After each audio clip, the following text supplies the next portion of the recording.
السلام علیکم ورحمۃ اللہ وبرکاتہ نحمده ونصلي ونسلم على رسوله الكريم اما بعد فاعوذ باللہ من الشیطان الرجیم بسم اللہ الرحمن الرحیم ان الذين كفروا سواء عليهم أأنذرتهم ام لم تنذرهم لا يؤمنون ختم اللہ علی قلوبہم وعلی سمعہم وعلی ابصارہم غشاوہ ولہم عذاب عظیم صدق اللہ العظیم وصدق رسولہ النبی الکریم ان اللہ وملائکتہ یصلون علی النبی یا ایہا الذین آمنوا صلوا علیہ وسلموا تسلیما اللہم صل علی سیدنا مولانا محمد وعلی آل سیدنا مولانا محمد وبارک وسلم صلاۃ و سلام علیک یا حبیبی یا رسول اللہ صلی اللہ تعالی علیہ وسلم اللہ رب محمد صلی اللہ علیہ وسلم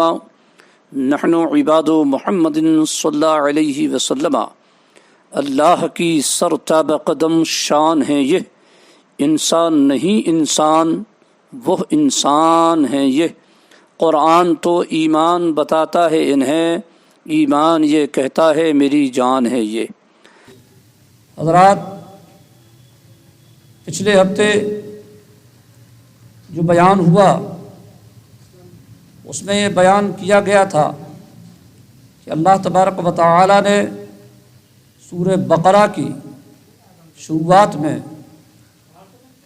اللہ تبارک و تعالی نے اس چیز کا بیان فرمایا کہ یہ قرآن جس میں کوئی بھی شک کی گنجائش نہیں، اور پھر یہ بیان کیا گیا کہ قرآن سے فائدہ اٹھاتے ہیں متقی لوگ۔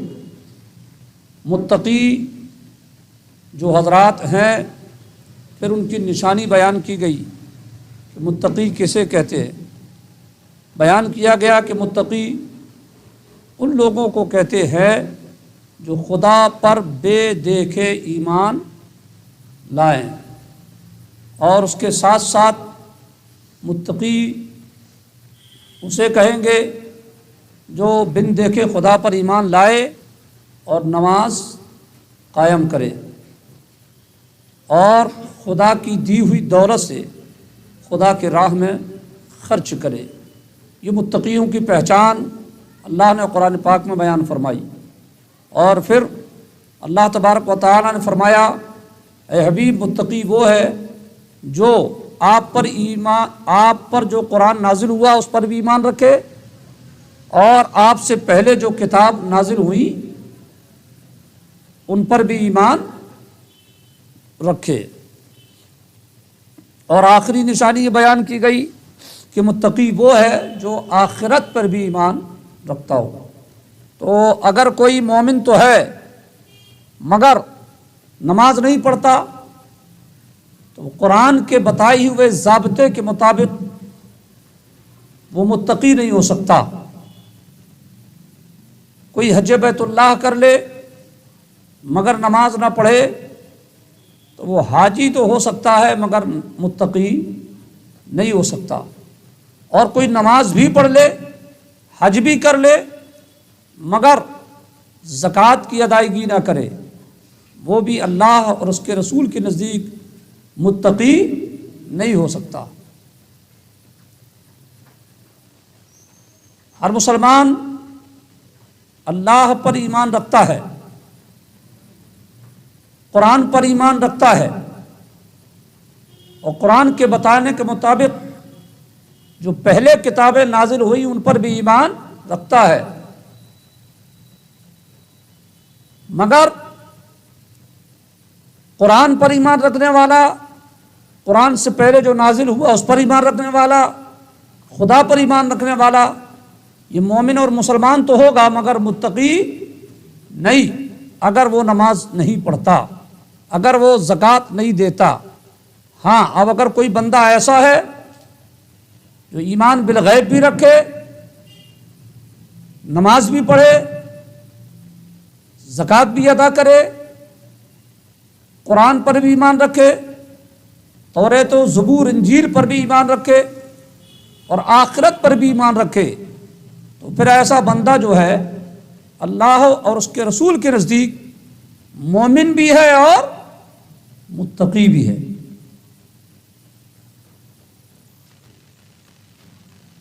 متقی بمعنی ولی، متقی کا معنی آپ ولی بھی کر سکتے ہیں،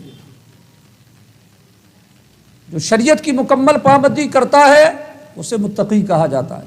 اور ظاہر سی بات ہے جو شریعت کا مکمل پابند ہوگا وہ ولی نہ ہوگا تو ولی کون ہوگا؟ پھر اللہ نے فرمایا کہ جو متقی لوگ ہیں وہی خدا کی طرف سے ہدایت پر بھی ہے اور وہی لوگ کامیاب بھی ہیں۔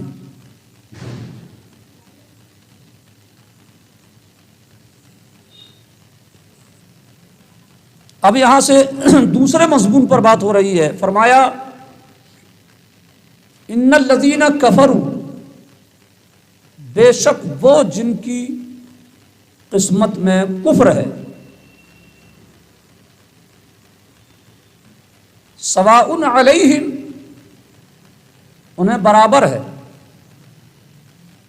کیا برابر ہے؟ اانذرتہم ام لم تنذرہم، تم انہیں ڈراؤ یا نہ ڈراؤ ان کے لیے یہ برابر ہے۔ اللہ نے فرمایا اے حبیب، بے شک وہ لوگ جن کی قسمت میں کفر ہے، جن کی قسمت میں کفر ہے ان کے لیے برابر ہے، انہیں سمجھاؤ یا نہ سمجھاؤ، انہیں ڈراؤ یا نہ ڈراؤ۔ لا یؤمنون، وہ ایمان لانے والے نہیں ہیں۔ ان الذین کفروا، لفظ کا معنی ہے بے شک کافر لوگ، بے شک وہ جو کافر ہیں۔ اس کا ترجمہ یہ ہے ان الذین کفروا، بے شک وہ جو کافر ہیں۔ مگر اعلیٰ حضرت نے ترجمہ کیا کیا؟ بے شک وہ جن کی قسمت میں کفر ہے۔ اگر یہ ترجمہ کیا جائے کہ ان الذین کفروا سواء علیہم اانذرتہم ام لم تنذرہم لا یؤمنون، کہ بے شک کافر لوگ آپ انہیں ڈراؤ یا نہ ڈراؤ وہ ایمان لانے والے نہیں۔ یہ ترجمہ صحیح تھا کیا؟ اگر صرف یہی ترجمہ کیا جاتا بے شک کافر لوگ انہیں ڈراؤ یا نہ ڈراؤ وہ ایمان لانے والے نہیں، صرف یہ ترجمہ اگر ڈائریکٹ کر دیا جائے تو یہ ترجمہ صحیح نہیں، حالانکہ لفظ کا ترجمہ یہی ہو رہا ہے۔ لفظ قسمت کس کا معنی کیا اعلیٰ حضرت نے؟ انما نے بے شک، الذین جو لوگ، کفروا یعنی کافر، بے شک وہ جو کافر ہیں، بس۔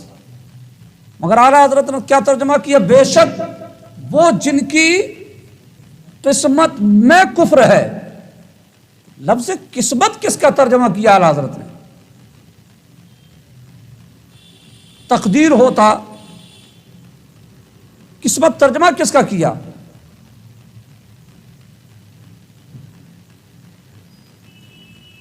اگر قسمت کا ترجمہ اعلیٰ حضرت نہ کرتے ہو، ترجمہ صرف یہ کیا جاتا بے شک وہ جو کافر ہیں ایمان لانے والے نہیں۔ یہ ترجمہ اس لیے صحیح نہیں کہ حضور صلی اللہ علیہ وسلم نے جب تبلیغ دین کیا، خدا کی وحدانیت کے بارے میں لوگوں کو بتایا، تو کافر لوگ ہی تو ایمان لائے تھے۔ کون ایمان لایا؟ کافر لوگ ہی تو ایمان لائے۔ مکے میں وہی لوگ تو تھے، حضور سمجھا رہے ہیں اور ان میں وہ لوگ ایمان لا رہے ہیں، ہے نا؟ کفار ہی تو ایمان لائے نا۔ پھر قرآن نے یہ کہا کہ کفار ایمان لانے والے نہیں، حالانکہ کفار ہی مصطفیٰ کے سمجھانے پر ایمان لائے۔ کیا حضرت عمر ایمان لانے سے پہلے حالت کفر میں نہیں تھے؟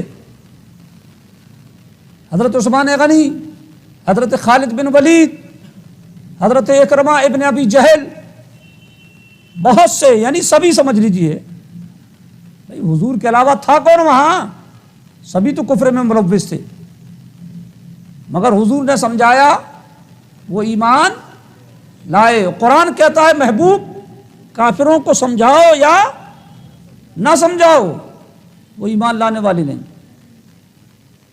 کافروں کو سمجھاؤ یا نہ سمجھاؤ، وہ ایمان لانے والے نہیں. حالانکہ حضور نے ان کو سمجھایا اور وہ ایمان لائے.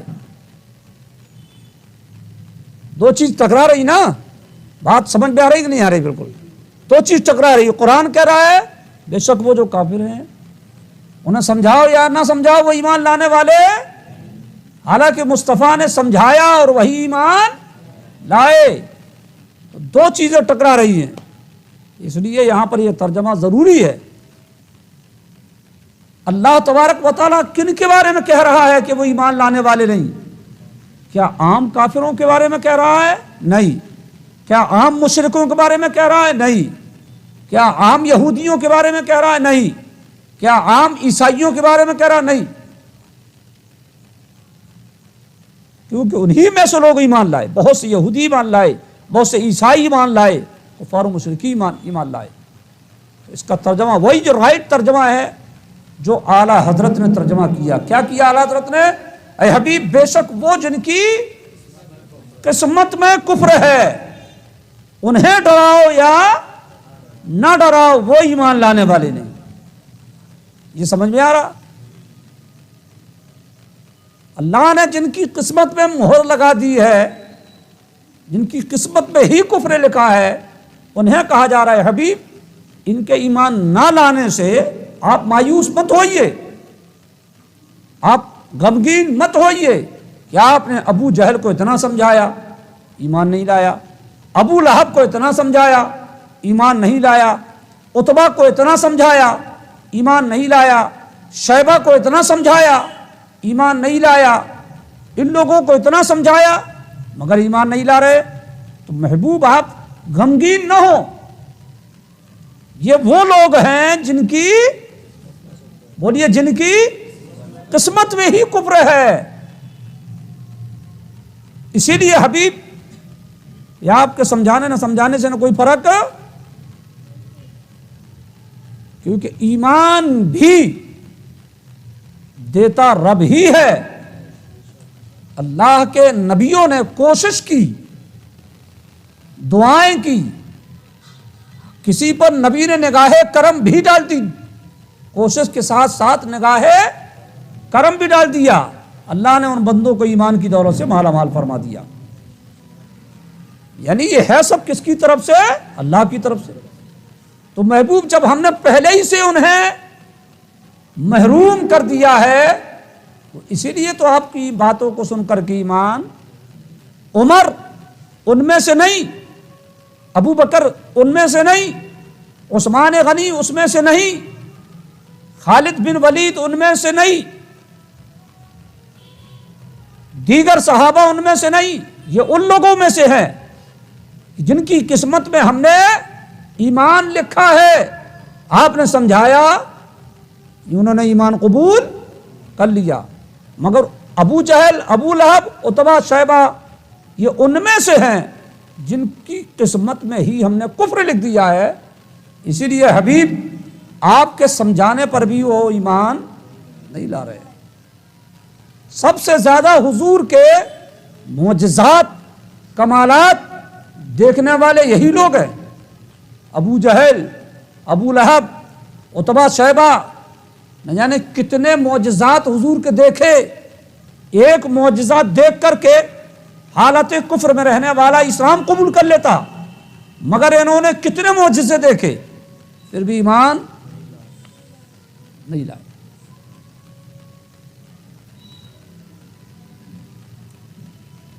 رسول پاک علیہ الصلوۃ والسلام کے اتنے معجزات دیکھ کر بھی ایمان نہیں لائے، اس لیے کہ اللہ نے ان کی وہی اعلیٰ حضرت نے ترجمہ کیا.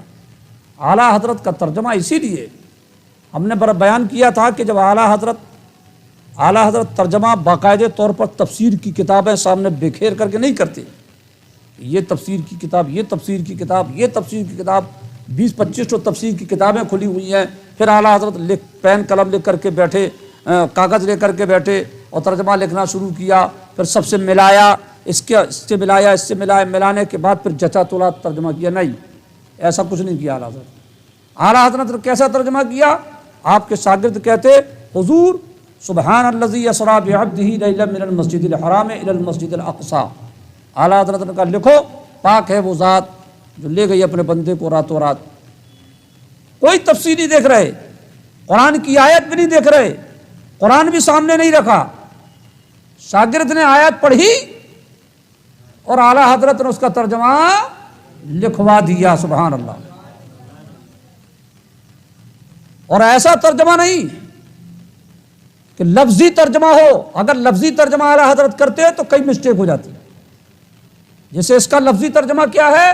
بے شک کافر لوگ، انہیں سمجھاؤ یا نہ سمجھاؤ ایمان لانے والے، یہ مسٹیک تھی کہ نہیں اس ترجمے میں؟ کیونکہ کافر ہی ایمان لائے اور ہر دور میں ایمان لاتے رہیں گے. مگر قرآن اگر ظاہری معنی کو دیکھا جاتا وہ ہو جاتا. مگر اعلیٰ حضرت اسی قسم کے ترجمے کو جب کرتے ہیں تو تفسیر کی روشنی میں کرتے ہیں. ظاہر میں ترجمہ ہے، حقیقت میں یہ قرآن کی تفسیر ہے. اعلیٰ حضرت لفظ قسمت بڑھایا، لفظ بے شک وہ جن کی قسمت میں کفر ہے. سبحان اللہ. اعلیٰ حضرت کے ترجمے کو بعد میں آپ کے شاگرد لوگ پھر ملاتے تھے. بتایا تھا ہم نے کہ کتابوں سے ملاتے، تفسیروں سے ملاتے، اور جب ملاتے تو دنگ رہ جاتے کہ یار کوئی تفسیر دیکھی نہیں، مگر ترجمہ اتنا پرفیکٹ کہ تفسیروں کی روشنی میں بالکل کلیئر، تفسیر ہی کے انداز میں بالکل ترجمہ. اللہ تبارک و تعالیٰ نے یہ اعلیٰ حضرت پر یہ کرم فرمایا. قرآن کا ترجمہ ہو رہا ہے، قرآن کا ترجمہ ہو رہا ہے. اعلیٰ حضرت پر اللہ کی خاص کرم تھا اللہ کا. اس لیے اعلیٰ حضرت نے ایسا ترجمہ کیا ہے. ظاہر میں کوئی تفسیر سامنے نہیں، مگر تفسیر ہی کی روشنی میں. حضور صلی اللہ علیہ وسلم کی عادت مبارک تھی، حضور کو کوئی کتنا بھی پریشان کرتا مگر میرے آقا اس سے کبھی زیادہ اسے لوڈ نہیں لیتے، زیادہ غمگین پریشان نہیں ہوتے. انسانی فطرت میں تھوڑی سی تکلیف ہوتی مگر حضور زیادہ پریشان، کوئی کتنا بھی پریشان کرے اور حضور کی کوئی کتنی بھی خدمت کر دے، حضور کو خوشی ہوتی مگر ایسی خوشی نہیں. سب سے زیادہ حضور کو کب خوشی ہوتی؟ جب کوئی حالت کفر سے نکل کر اسلام قبول کر لیتا تو حضور کو سب سے زیادہ خوشی ہوتی. سب سے زیادہ لوگ پتھر برساتے، حضور کو کوئی تکلیف نہیں، کانٹے بچائے، حضور کو کوئی تکلیف نہیں. مگر میرے مصطفیٰ کے بارگاہ میں کوئی حاضر ہوا اور اسلام قبول کے لیے، اس وقت حضور علیہ الصلوۃ والسلام کو لوگوں کو پتھر برسانا بھی بھول جاتا، کانٹے بچھانا بھی بھول جاتا. سبحان اللہ. اس لیے اللہ نے اپنے حبیب کو بھیجا ہی اسی لیے تھا. جب حضور کی ہاتھ پر لوگ ایمان لاتے تو حضور کو سب سے زیادہ خوشی ہوا کرتی. اس کی مثال آپ کو سمجھا دوں میں. کوئی بے نمازی آدمی ہو، آپ کا دوست ہو، آپ کے باپ والد ہو، ماں ہو، بہن ہو، بھائی ہو، کوئی بھی ہو، بے نمازی پکا، آپ اس کو سمجھا رہے ہیں، ٹھیک ہے، آپ کے سمجھانے پر وہ نمازی بن گیا. اب مجھے بولنے کی ضرورت نہیں کہ آپ کو کتنی خوشی ہوگی. آپ کے بولنے پر کوئی سنت کے مطابق زندگی گزارنے لگا، آپ کے بولنے کے مطابق وہ غلط طریقے سے بچ گیا، بالکل سیدھے راستے پر چلنے لگا. یہ بیان کرنے کی ضرورت نہیں کہ آپ کو کتنی خوشی ہوگی. سبحان اللہ. آپ کو بہت زیادہ خوشی ہوگی اس میں. آ جائیے، آگے آ جائیے، دیوار کے کنارے ٹک کر کے بیٹھ جانے دیجیے.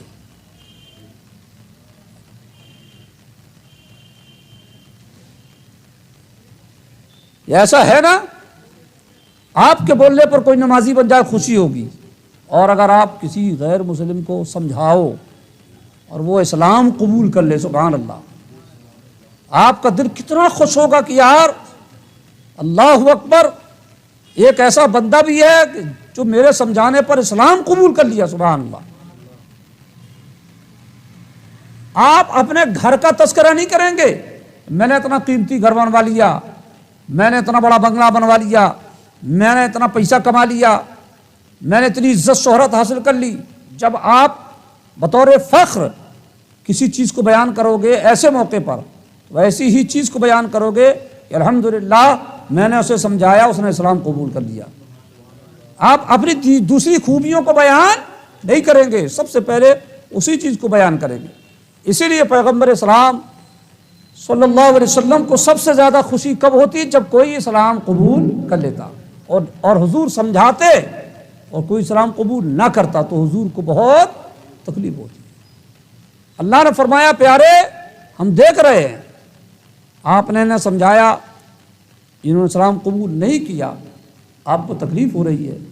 پیارے غمگین نہ ہو، آپ کا تھوڑی کوئی قصور ہے، قصور تو انہی لوگوں کا ہے کہ ان کے قسمت میں ہی ایمان ہے ہی نہیں، اس لیے آپ کی باتیں نہیں مان رہے ہیں۔ یاد آ گئی بات حضور صلی اللہ علیہ وسلم کے چچا حضرت امیر حمزہ رضی اللہ تعالیٰ عنہ ایمان نہیں لائے، ابھی اسلام قبول نہیں کیا۔ چچا بھی تھے حضور کے اور دوست بھی تھے، عمر بھی برابر برابر تھی، تقریباً تھوڑی بہت کی عمر کا فرق تھا، یعنی چاچا تو تھے مگر حضور کے دوست بھی تھے۔ جب حضور نے اعلان نبوت نہیں کیا تھا تو یہ حضور کے دوست کی طرح رہا کرتے، حضور نے اعلان نبوت کر دیا، امیر حمزہ ایمان نہیں لائے، حضرت امیر حمزہ رضی اللہ تعالیٰ عنہ ایمان نہیں لائے۔ ایک دن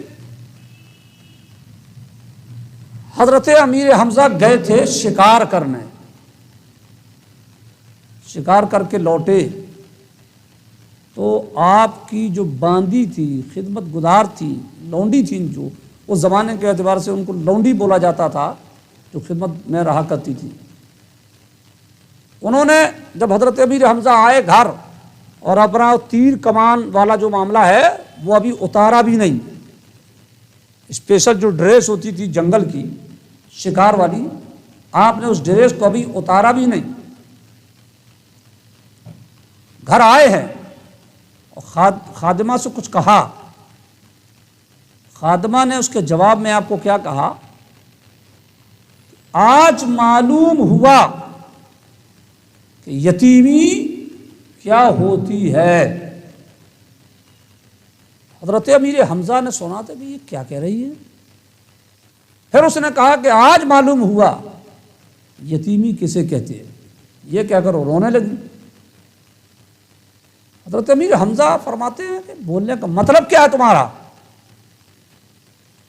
ایسا کیوں بول رہی ہو، یتیمی کسے کہتے، تمہارے بولنے کا مقصد کیا ہے؟ حضرت امیر حمزہ سمجھ گئے کہ یہ ہو نہ ہو میرے بھتیجے محمد کی طرف اشارہ کر رہی ہے، کیونکہ حضور صلی اللہ علیہ وسلم یتیم تھے، پیدائش سے پہلے آپ کے والد انتقال کر چکے تھے، اور پیدائش کے کچھ دنوں کے بعد حضرت آمنہ بھی انتقال کر چکی تھی، دونوں لوگ انتقال کر چکے تھے، اس لیے حضور یتیم تھے۔ وہی انہوں نے کہا آج معلوم ہوا کہ یتیمی کیا ہوتی ہے۔ حضرت امیر حمزہ نے فرمایا بتا ہوا کیا؟ تب جا کر کے اس خادمہ نے، لونڈی نے بتایا کہ تمہارے بھتیجے محمد ابن عبداللہ صلی اللہ علیہ وسلم آج کعبے کے سامنے نماز پڑھ رہے تھے، حرم میں نماز پڑھ، آگے کو آتے جائیے نا تھوڑا سا آگے، آپ لوگ آگے کے ساتھ جاؤ، آپ ہی لوگ آگے کے ساتھ جائیے۔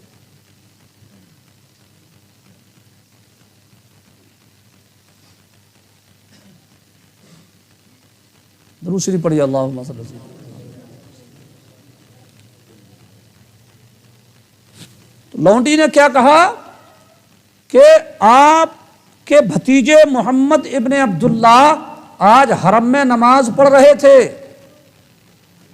میں نے اپنی آنکھوں سے دیکھا کہ ابو جہل نے انہیں اتنا پریشان کیا، نماز کی حالت میں انہیں اتنا ستایا،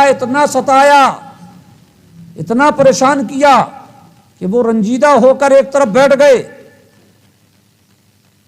اگر ان کے والد ہوتے تو کسی کی آنکھ اٹھانے کی بھی ہمت نہیں پڑتی۔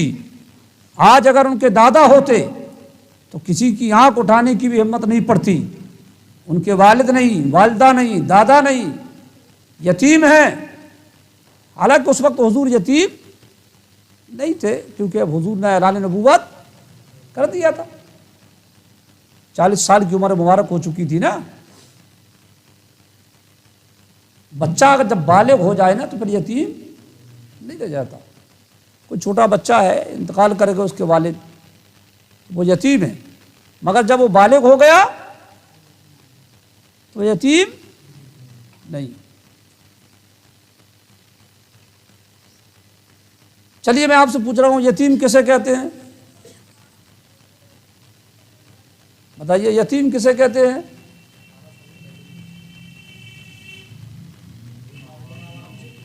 جس کے ماں باپ نہ ہو۔ پھر سے بولیے ایک بار، یتیم کسے کہتے ہیں؟ جس کے ماں باپ نہ ہو۔ ٹھیک ہے؟ آپ کے والد صاحب ہیں؟ آپ کے نہیں ہے نا، ان کے بھی نہیں ہوں گے، آپ کے بھی والد صاحب نہیں ہوں گے، ہیں؟ نہیں ہے، انہیں یتیم کہا جائے گا؟ بھائی والد صاحب تو انتقال کر گئے نا، کیا انہیں یتیم کہہ سکتے ہیں؟ صرف یہ تعریف نہیں کہ جس کے ماں باپ نہ ہو وہ یتیم نہیں، ایسے میں تو کوئی بھی آدمی، سب آدمی یتیم کہلائیں گے۔ بھائی بوڑھے حضرات جو ہیں یا نہیں بھی ہیں، جو جوان بھی ہیں، اگر اس کے والد بھی انتقال کر گئے، اگر سب کو یتیم کی اصلی تعریف کیا ہے؟ وہ نابالغ بچے، وہ نابالغ بچے جس کے والد ختم ہو گئے، وہ نابالغ بچہ جس کا باپ نہ ہو، یہ ہے یتیم کی تعریف۔ وہی بچہ جب جوان ہو گیا تو پھر وہ یتیم نہیں۔ تو حضور نے اعلان نبوت کتنے سال میں کیا تھا؟ 40 سال میں۔ ظاہر سی بات ہے حضور اس وقت یتیم نہیں تھے، مگر اس کے باوجود حضرت امیر حمزہ کی جو لونڈی نے کہا یتیم، کہ یتیمی کیا ہوتی ہے آج معلوم ہوا۔ اس کا مطلب یہ ہے کہ وہاں یتیم بمعنی بے سہارا، انہوں نے کیا معنی مراد لیا؟ وہاں بے سہارا، جس کی طرف سے بولنے والا کوئی نہ ہو، جس پر ہاتھ رکھنے والا کوئی نہ ہو، جس کا سہارا بننے والا کوئی نہ ہو، اس معنی کو لے کر کے انہوں نے کہا تھا، ورنہ حضور یتیم اس وقت نہیں تھے۔ مطلب یہ کہ ابو جہل حضور کو ستا رہا تھا، ابو لہب حضور کو ستا رہا تھا، مگر کوئی بھی ان کی طرفداری کرنے والا نہیں تھا۔ اس لیے کہا کہ آج معلوم ہوا کہ یتیمی کیا ہوتی ہے۔ اگر ان کے والد ہوتے کوئی ایسا نہ کرتا۔ اتنا سننا تھا کہ حضرت امیر حمزہ رضی اللہ تعالیٰ عنہ کو جلال آیا، ابھی ایمان نہیں لایا، حضرت امیر حمزہ بھی ایمان نہیں لائے، آپ کو جلال آ گیا۔ ویسے ہی تیر کمان جو تھا، کمان چلہ جس کو بولتے ہیں پلو، اس کو اتارا نہیں انہوں نے، وہی لے کر کے پہنچ گئے حرم میں۔ حضرت امیر حمزہ حرم میں پہنچے، اور ابو جہل جو ہے اپنی حرکت کو کرنے کے بعد جو کر چکا تھا، وہی بات کر کر کے وہ لوگ ہنس رہے تھے۔ حضرت امیر حمزہ پہنچے ابو جہل کے پاس سیدھے، اور آپ نے وہی کمان اٹھا کر اس کے سر پہ مارا، بھڑاک سے، بالکل اس کا سر پھٹ گیا، خون نکلنے لگا۔ گھما کے مارا آپ نے، اگر تلوار ہاتھ میں ہوتی تو تلوار مار دیتے آپ، اس کا سر بالکل پھٹ گیا۔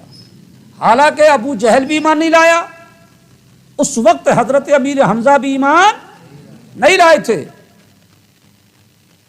مگر میرے بھتیجے کو تو نے مارا، بس یہ بات، میرے بھتیجے کو تو نے مارا، اس کے والد نہیں تو کیا ہوا، تو کیا سمجھتا ہے، آئندہ میرے بھتیجے کی طرف آنکھ اٹھا کر دیکھا تو آنکھ پھوڑ دوں گا۔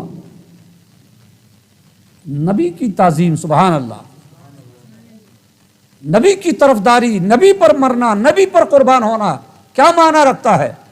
حضرت امیر حمزہ بھی ایمان نہیں لائے مگر حضور کی طرفداری میں کسی کو مارا، حضور کی طرفداری میں کسی کو جواب دیا، اللہ نے آپ کو اس کا بدلہ عطا فرما دیا، سبحان اللہ۔ حالت کفر میں ہے ابھی مگر اللہ نے اس کا بدلہ آپ کو عطا فرمایا، محبت رسول، تعظیم رسول کی برکت سے اللہ نے انہیں بھی ایمان سے مالا مال کر دیا، سر پھاڑ پھوڑ دیا اس کا، سمجھے۔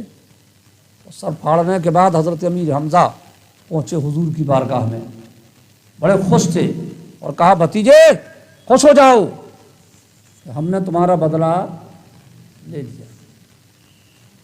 تم کو الٹا سیدھا بول رہا تھا نا، خوش ہو جاؤ ہم نے تمہارا بدلہ لے لیا۔ ظاہر سی بات ہے، بتائیے خوشی ہوگی کہ نہیں ہوگی؟ آپ کو کسی نے سٹائی کر دی ہو آپ کی، اور آپ کا دوست جائے اور اس کی پڑھائی کر کے چلا ہے، تو آپ تو زندگی پر کہو گے یار یہی ہے میرا سب سے اچھا دوست۔ ایسے ایڑے وقت میں ہمارے ساتھ کھڑا تھا، یعنی وہ اس کے مقابلے میں بھائی کو بھی کہہ دے گا بھی تو بھی ایسا ہی ہے نا، اس نے میرا ساتھ دیا، خوش ہونے والی بات ہے۔ مگر حضرت امیر حمزہ نے جب حضور سے کہا بھتیجے خوش ہو جاؤ کہ میں نے تمہارا بدلہ لے لیا، اب غم کرنے کی ضرورت نہیں، آئندہ وہ تمہاری طرف نگاہ نہیں اٹھائے گا، حضور نے جب یہ سنا تو حضور نے ارشاد فرمایا چچا جان مجھے کوئی خوشی نہیں ہوئی، سبحان اللہ، آپ نے میرا بدلہ لے لیا مگر مجھے کوئی خوشی نہیں، آپ اگر مجھے خوش کرنا چاہتے ہیں تو کہو لا الہ الا اللہ محمد رسول اللہ صلی اللہ علیہ وسلم، جب تک آپ یہ کلمہ نہ پڑھو گے مجھے خوشی نہیں ہو سکتی ہے۔ آپ نے میرا بدلہ لے لیا، اس سے کیا فرق پڑتا ہے؟ آپ نے میرے دشمن پر وار کیا، اس سے کیا فرق پڑتا ہے؟ مجھے رب نے جس کام کے لیے بھیجا ہے آپ وہ کام کیجیے، سبحان اللہ۔ مجھے خوش کرنا ہے تو کلمہ پڑھو پہلے، اللہ اکبر۔ تو حضرت امیر حمزہ نے جلال بالکل خوش ہو کر ارشاد فرمایا تو پھر خوش ہو جاؤ، میں نے تمہارے رضا کے لیے پڑھ لیا لا الہ الا اللہ محمد رسول اللہ، مسلمان ہو گئے اسی وقت۔ حضور نے فرمایا اب خوشی ہوئی ہے، سبحان اللہ۔ بدلہ لینے سے خوشی نہیں، کائے سے خوشی ہوئی؟ خدا پر ایمان لانے کی۔ میرے مصطفیٰ کی شان، جب حضور پر کوئی ایمان لاتا حضور بہت خوش ہوتے، اور جب حضور پر کوئی ایمان نہ لاتا حضور غمگین ہوتے۔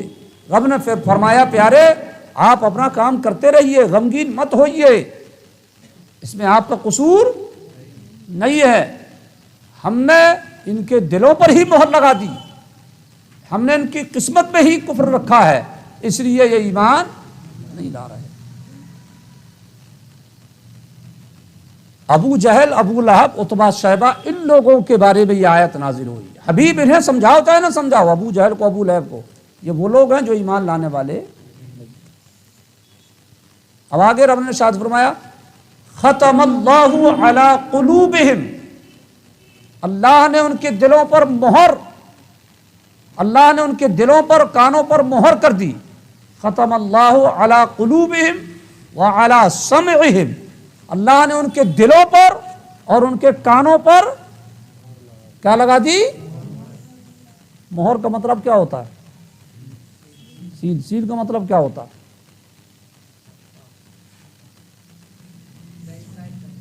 ٹھپا اپا تو ٹھیک ہے، ٹھپا تو لگتا ہی ہے، مطلب اس کا مقصد کیا ہوتا ہے؟ یہ بالکل نہ اندر کی چیز باہر آئے گی نہ باہر کی چیز اندر جائے گی، پیک بالکل، یہی ہے نا۔ اللہ نے فرمایا ختم اللہ علی قلوبہم، اللہ نے ان کے دلوں پر مہر لگا دی۔ مہر ہی لگ گئی تو کیا دیکھے گی، کیا قبول کرے گا ان کا دل؟ باتوں کا اثر کہاں ہوتا ہے؟ پہلے دل میں، دل نے قبول کیا تو سب کام ٹھیک ٹھاک، باتوں کا اثر بھی دلوں پر ہوتا ہے۔ اللہ نے فرمایا ہم نے ان کے دلوں پر مہر لگا دی، کانوں پر مہر لگا دی۔ کان دکھ ضرور رہا ہے مگر کیا لگی ہے؟ مہر، اس لیے حق بات یہ نہیں سن سکتے۔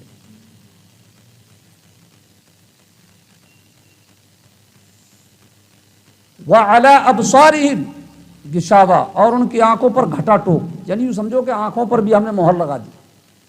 نہ یہ حبیب تیرے روئے وضحا کو دیکھ رہے ہیں، نہ تیری قرآن کی پیاری پیاری باتوں کو سن رہے ہیں، اور نہ ان کے دلوں میں وہ باتیں اتر رہی ہیں۔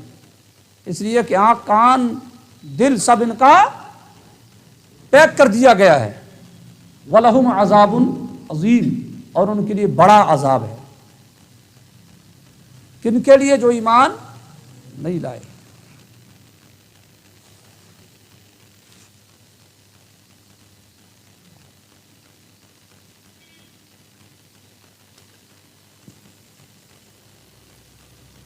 اس میں لکھا ہے قلوبہم، یہ ہے قلب کی جمع۔ قلب مانے اچھا عربی جانتے ہیں آپ لوگ ہیں؟ قلب مانے دل، اور اسی کا بہو وچن ہے قلوب۔ قلب کی جمع قلوب۔ انگریزی بھی کچھ بولتے ہیں سنگولر اور، ارے واہ یار، ہم لوگ بھی پڑھے بچے تھوڑی بہت انگریزی کام چلاؤ، سمجھ میں آیا؟ ہندی میں ایک وچن اور بہو وچن، اور اردو میں واحد اور جمع۔ جہاں پر عربی کے ساتھ مطلب ہندی کے ساتھ اردو بھی پڑھائی جاتی ہے، وہاں پر واحد اور جمع بھی سمجھایا جاتا ہے۔ جیسے اردو جہاں پڑھائی جا رہی ہے وہاں بھی واحد جمع ہے۔ قلب ہے واحد، قلوب ہے جمع۔ بڑے قاف سے قلب مانے دل، اور چھوٹے قاف سے قلب مانے کتا۔ چھوٹے قاف سے قلب، کاف لام زبر قلب بادو پس بن، کیا ہوا؟ قلبن مانے کتا۔ قاف لام زبر قل بادو پس بن، قلبن بڑا قاف، یہاں سے نکالو حلق سے، محنت کرنا پڑے گا۔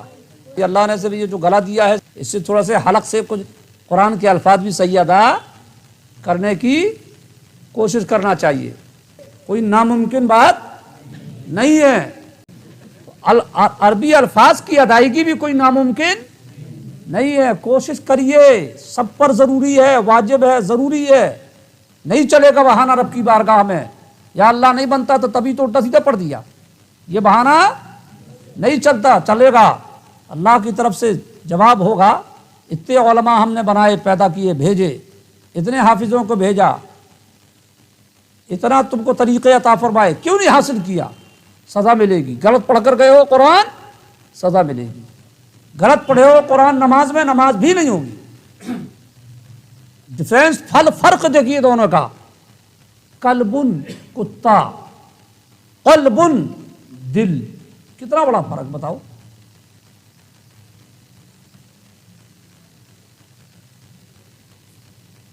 قلب کا معنی ہوتا ہے عربی میں پلٹنا، قلب کا معنی ہوتا ہے پلٹنا، الٹا ہونا، الٹنا، پلٹنا، بدلنا، یہ سب اس کے معنی آتے، عدلنا، بدلنا، پلٹنا۔ اب دل کو قلب اسی لیے کہتے ہیں کہ اس کی حالت ہمیشہ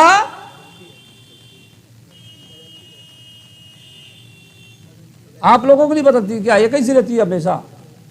رنجیدہ ہو تو رنجیدہ ہی رہتے ہو، کبھی خوش نہیں ہوتے۔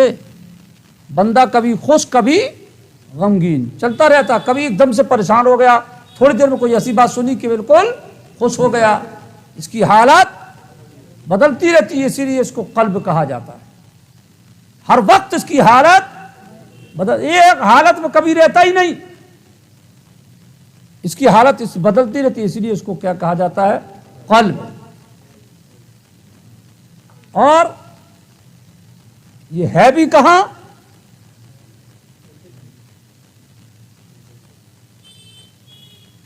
کہاں ہے یہ؟ الٹے سائد میں ہے۔ اتنی لاجواب چیز الٹے سائد میں کیسے ہو جائے گی بھائی؟ سیدھے طرف ہے۔ یہ کہاں ہے؟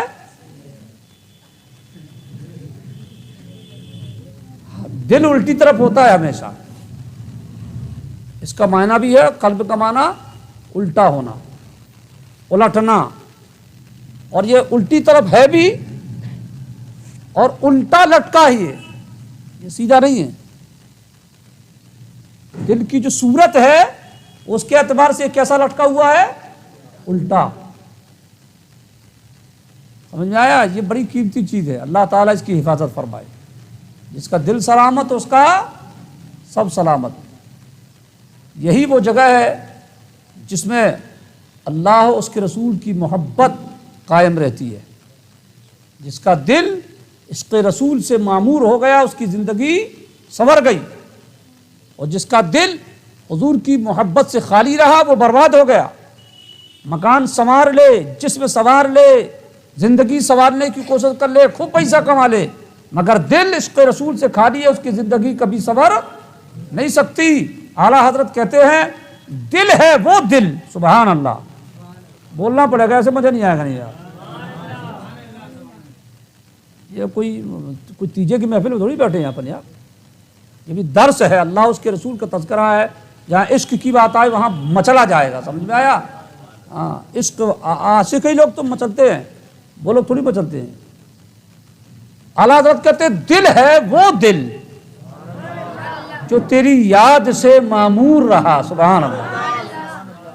وہ بھی کوئی دل ایسا جس میں حضور کی محبت میں یہ کہنا چاہ رہے ہیں، دل ہے وہ دل جو تیری یاد سے معمور رہا، سبحان اللہ۔ بڑی پیاری بات ہے، سبحان اللہ۔ دل ہے وہ دل جو تیری یاد سے معمور رہا، سر ہے وہ سر جو تیرے قدموں پہ قربان گیا، سبحان اللہ۔ بس اسی پر اگر کسی نے عمل کر لیا وہ اللہ کا ولی بن گیا، سبحان اللہ۔ دل مصطفیٰ کی یاد سے لبریز اور سر مصطفیٰ کے قدموں پر قربان، اب کیا چاہیے یار؟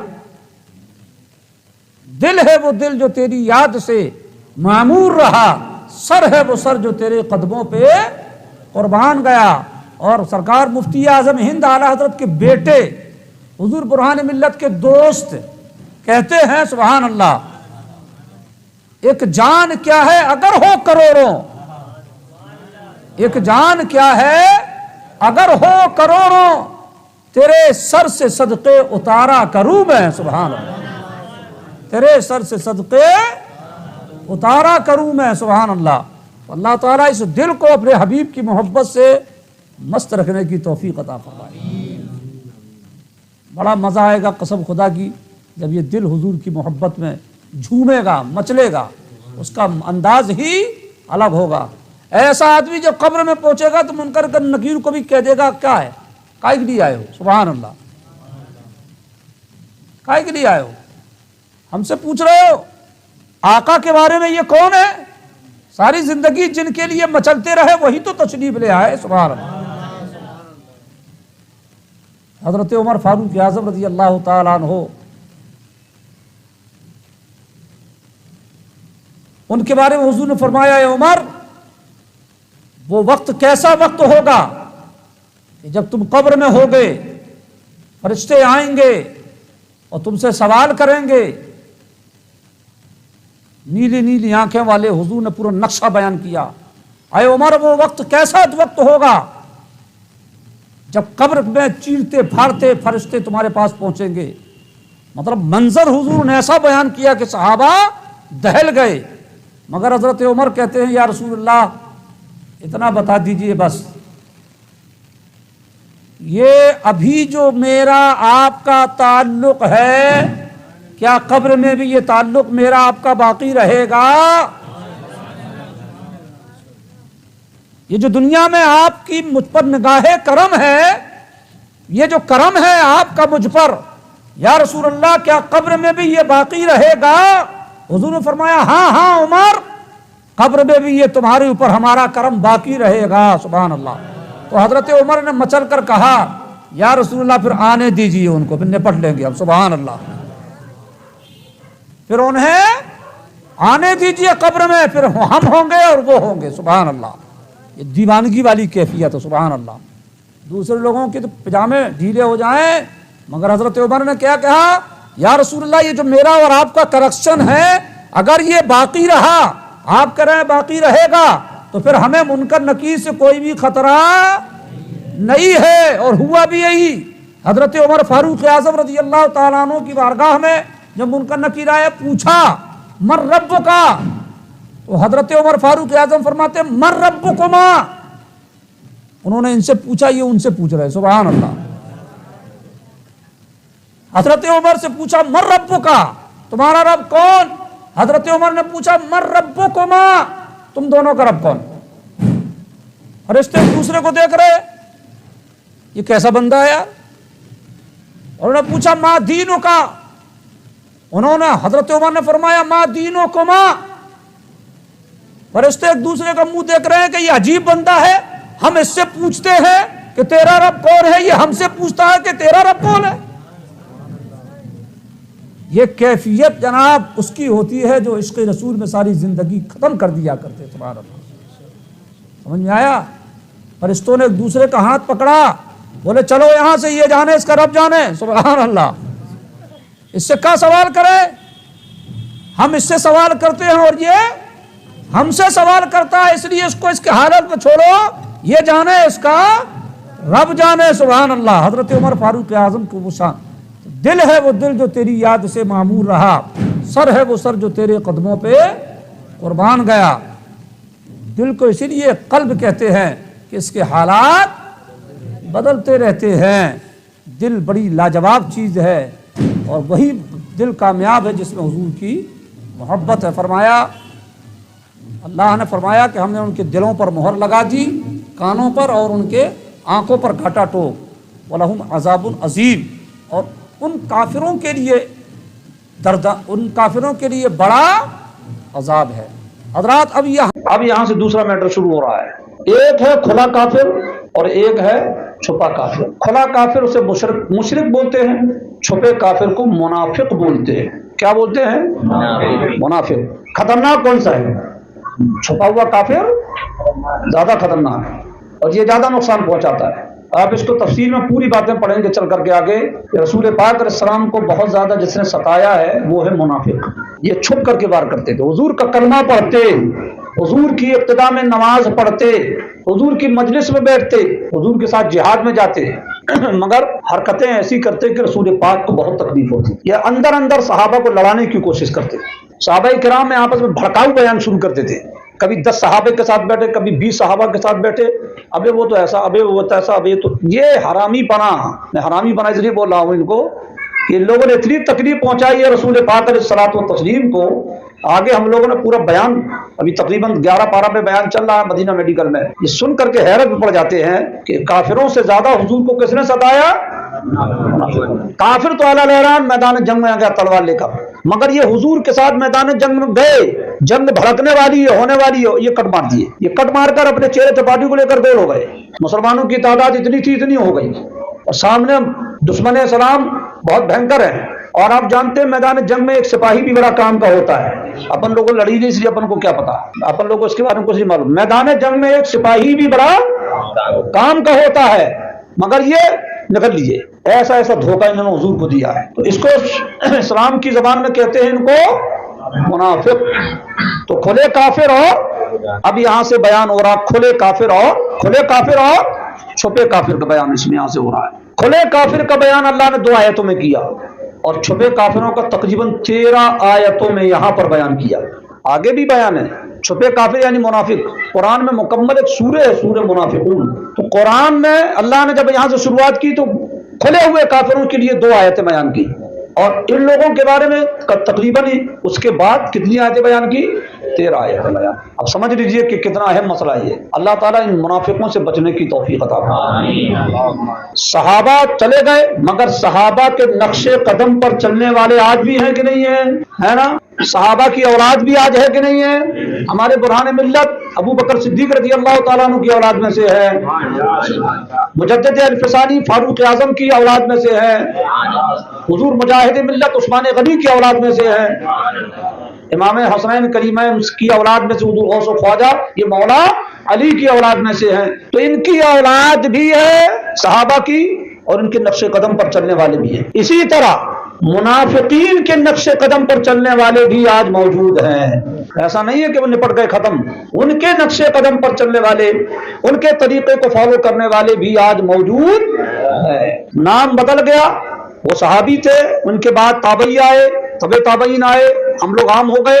حضور کے زمانے کے غداروں کو منافق، ان کی اولاد جو آگے بڑھ رہی ہے، ان کو کبھی نجدی، کہیں تبلیغی، کہیں مودودی، کہیں جماعتی، کہیں وہابی، کہیں غیر مقلد، کہیں شیعہ، یہ سب کہا جاتا ہے، نام الگ الگ ہے مگر یہ سب غدار اسلام ہیں، یہ اندر اندر اسلام کو کھوکھلا کرنے کی کوشش کرتے ہیں۔